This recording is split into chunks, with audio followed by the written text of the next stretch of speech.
인공지능의 대혁신 속에서 삼성전자는 2024년 1월 갤럭시 S24 시리즈를 공개하면서 갤럭시 AI를 전면에 내세웠습니다. 지금은 그때와 또 다른 새로운 10년이 열렸죠. 노태문 사장은 이제 스마트폰을 넘어서 가전과 TV, 또 웨어러블을 하나로 묶는 AI 초연결을 통해서 삼성의 미래 가치를 증명하려 합니다. 이 청사진을 완성하는 건 하나의 재료로는 부족합니다. 임직원들의 협력과 지지, 또 소비자들의 선택, 투자자들의 마음까지 참 쉽지 않은 조타를 맞게 됐습니다. 그리고 창사 일의 최대 위기라 불리는 노사 갈등, 지금 노태문 사장은 제품의 결함을 고치는 것보다 훨씬 더 어렵고 또 뜨거운 사람의 마음이라는 시험대 위에 서 있습니다.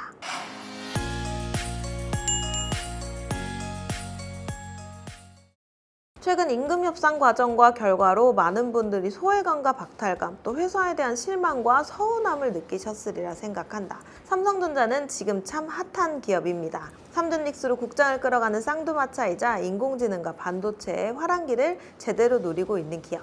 그리고 또 하나의 뜨거운 감자가 바로 성과급이죠. 삼성전자 안에서도 사업 부문별로 성과급이 크게 갈리면서 의견이 분분했어요. 단적으로는 메모리 사업부에서 6억 원을 받을 때 스마트폰과 가전 담당의 디바이스 경험 부문은 600만 원 상당의 자사주만 받게 됐죠. 자연스럽게 DX 부문의 불만이 커졌겠죠. 이 조직을 이끌고 있는 노태문 삼성전자 DX 부문 사장이 앞서 말한 사과문을 내놓은 것도 이 때문입니다. 반도체 부문과의 성과급 격차로 촉발된 내부의 동요, 그리고 창사 일의 최대의 위기라 불리는 노사 갈등. 지금 노태문 사장은 제품의 결함을 고치는 것보다 훨씬 더 어렵고 또 뜨거운 사람의 마음이라는 시험대 위에 서 있습니다. 엔지니어 출신의 기술자로서 또 임직원의 소통을 잇는 가교로서 어려운 두 역할을 해내야 합니다. 격변의 삼성전자, 특히 DX 부문의 행보를 노태문 사장이 걸어온 길을 따라가며 진단해보고 또 앞으로를 전망해보시죠. 저는 더블 SR본부 허인혜입니다. 저를 아껴주시는 부모님, 그리고 사랑하는 아내와 귀여운 유리, 한영, 혜리, 그리고 저희 가족들에게 이 논문을 바칩니다. 논문에 대한 애정이 느껴지시나요? 누군가의 박사학위 논문인데요. 본문에 들어가기 전에 앞장에 이 같은 일종의 땡스투를 적어뒀습니다. 노태문 사장이 쓴 초고주파 공학 박사학위 논문에 적힌 글이에요.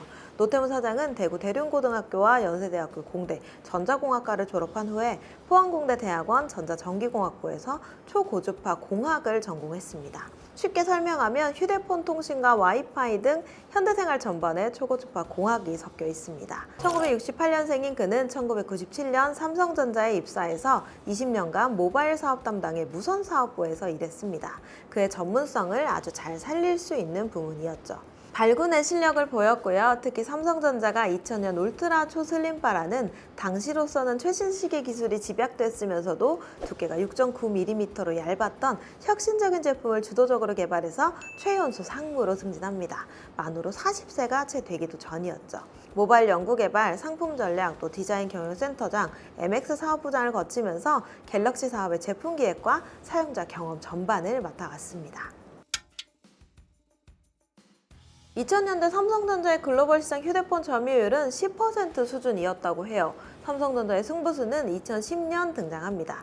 갤럭시 S 시리즈인데요. 2010년 3월 열린 삼성 언팩 행사를 통해서 공개하고 그해 6월에 출시했어요. 2010년 12월 고 이건희 회장이 3년 만에 참석했던 자랑스러운 삼성인산 시상식에서 노태문 사장은 갤럭시 S 개발의 공로를 인정받아서 기술상을 받습니다. 전무 발탁 승진을 거쳐서 2014년 정기 인사로 부사장까지 오릅니다. 2007년 임원이 된 이후에는 6년 만에 부사장으로 초고속 승진했어요. 당시 이재용 부회장을 제외하고 가장 젊은 부사장급 임원이었습니다. 삼성전자는 2026년 1분기 글로벌 스마트폰 시장에서 점유율 22%를 기록했습니다. 글로벌 1위입니다. 갤럭시 시리즈가 글로벌 시장을 꽉 잡고 있습니다. 갤럭시 탭과 워치 등 갤럭시의 생태계도 한층 더 넓게 확장됩니다. 지금은 폴더블 폰 정말 흔하게 접할 수 있죠. 사실 스마트폰 시대 이전에는 폴더블 폰이 훨씬 대중적이었어요. 옛날에 폴더블 폰은 액정 따로, 숫자판이 따로였죠. 지금은 어떤가요? 액정을 직접 접는 방식을 씁니다. 쉬운 선택지도 아니고 가격도 높았습니다. 화면을 직접 접는다니 내구성에 대한 의심도 당연했죠. 게다가 익숙한 형태도 아니었습니다. 저도 폴더블 시리즈가 나온 초기에 제품을 한번 썼었는데 여닫는 모션이 익숙하지가 않아서 초반에는 좀 허둥댔던 기억이 납니다. 하지만 첫 데뷔는 강렬했어요. 2021년 갤럭시 Z 폴드 3와 플립 3를 통해 출시 39일 만에 국내 판매량 100만 대를 돌파하면서 폴더블 폰의 대중화 시대를 열었습니다. 초기 글로벌 폴더블 시장에서는 삼성전자가 80% 안팎의 압도적인 점유율을 보이면서 퍼스트무버의 위상을 굳혔습니다. 프리미엄 제품군에서 애플과는 또 다른 형태의 제품을 제시하기도 했죠. 엔지니어로서 눈부신 성과만 냈느냐 하면 또 그렇지가 않습니다. 2022년 갤럭시 S22 시리즈의 GOS 논란은 노태문 체제의 큰 상처 중에 하나였습니다. GOS는 고성능 게임 등을 실행할 때 발열을 줄이기 위해서 스마트폰이 자체적으로 성능을 조절하는 기능입니다. 소비자들의 반발이 만만치 않았습니다. 좋은 성능을 쓰기 위해서 거액을 주고 휴대폰을 구입했는데 발열을 막기 위해서 자체적으로 기술을 조절하도록 하다니 배신감도 느꼈죠. 삼성전자는 이후 소프트웨어 업데이트를 통해서 갤럭시 S22 이용자가 게임을 할 때는 GOS를 비활성화할 수 있도록 했습니다. 노태문 사장은 당시 내부 타운홀 미팅에서 임직원들과의 소통 부족을 사과하기도 했습니다. 소비자들의 이해와 제품 활용 능력 그리고 제조사 간의 생각 차이가 드러난 사건이 아닐까요? 소비자들은 부품의 스펙과 칩셋, 또 카메라 화소와 선명도부터 내부의 시스템을 어떻게 관리하는지까지 관찰할 눈을 갖췄는데 삼성전자의 설명이 충분하지 못했습니다. 2025년 3월 삼성전자는 전임 부회장이 갑작스러운 별세라는 비보를 맞이합니다. 가전과 모바일을 통합 지휘하던 수장의 부재 속에서 이재용 회장은 노태문 사장을 위기의 소방수로 선택합니다. MX 사업부장을 겸하면서 DX 부문장 직무대행이라는 중책을 맡게 됐습니다. 스마트폰을 넘어서 TV와 생활가전 등 완제품 사업 전체를 포괄하게 됐죠. 그는 갤럭시 AI 생태계를 가전과 TV로 이식하는 원삼성 전략의 속도를 냅니다.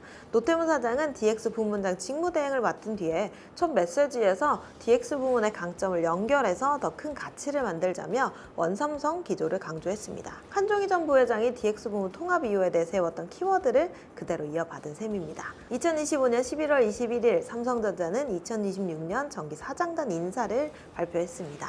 직무대행이라는 수식어를 떼고 대표이사로서 서게 됐죠. 삼성전자는 DS 부문의 전영현, DX 부문의 노태문 2인 대표이사 체제를 갖추게 됐습니다. 노태문 사장은 2020년 2월 미국 샌프란시스코 언팩을 앞두고 2020년이 갤럭시 시리즈의 새로운 10년을 여는 원년이라고 말했습니다. 그가 무선사업부장으로서 승진한 첫 해였습니다. 지금은 그때와 또 다른 새로운 10년이 열렸죠. AI의 대혁신 속에서 삼성전자는 2024년 1월 갤럭시 S24 시리즈를 공개하면서 갤럭시 AI를 전면에 내세웠습니다. 고작 2년 사이에 너무나 익숙한 기능들이 됐네요. 갤럭시 S24 시리즈는 출시 28일 만에 국내 판매 100만 대를 돌파하면서 역대 S 시리즈 중에서 최단 기간의 기록을 세웠습니다. 그는 이제 스마트폰을 넘어서 가전과 TV, 웨어러블을 하나로 묶는 AI 초연결을 통해서 삼성의 미래 가치를 증명하려고 합니다. 이 청사진을 완성하는 건 하나의 재료로는 부족합니다. 임직원들의 협력과 지지, 소비자들의 선택, 또 투자자들의 마음까지 참 쉽지 않은 조타를 받게 됐습니다. 2026년 5월 삼성전자의 노사임금협상 잠정 합의안은 노동조합 투표에서 찬성률 73.7%로 가결이 됐습니다. 투표권자 65,593명 중 가운데 62,616명이 투표했고 최종 투표율은 95.5%였습니다. 초기업 노조에서는 찬성률이 80.6%였습니다. 전국 삼성전자 노동조합에서는 찬성률이 21.1%에 그쳤습니다. 초기업 노조의 DS 부문 직원이 다수인 점을 고려하면 DS 직원은 대체로 찬성을 했고 DX 직원은 대체로 반대한 셈이라고 전해집니다. 노태문 사장은 지금 자신의 커리어에서 가장 어려운 함수를 풀고 있습니다. 하지만 분명한 건 그가 지난 30년간 증명해온 혁신과 또 숫자들이 지금의 삼성을 지탱하는 버팀목이라는 사실입니다. 기술의 정점에서 숫자의 경영으로 그리고 이제는 사람의 마음을 얻어야 하는 자리로 노태문 사장이 써내려갈 삼성의 다음 챕터는 과연 어떤 데이터로 기록될까요? 그가 설계한 미래가 삼성의 주가와 임직원의 신뢰를 모두 잡을 수 있을지 저희 더벨도 삼성의 새로운 10년을 한 발 앞서서 조망하겠습니다. 함께해 주셔서 감사합니다.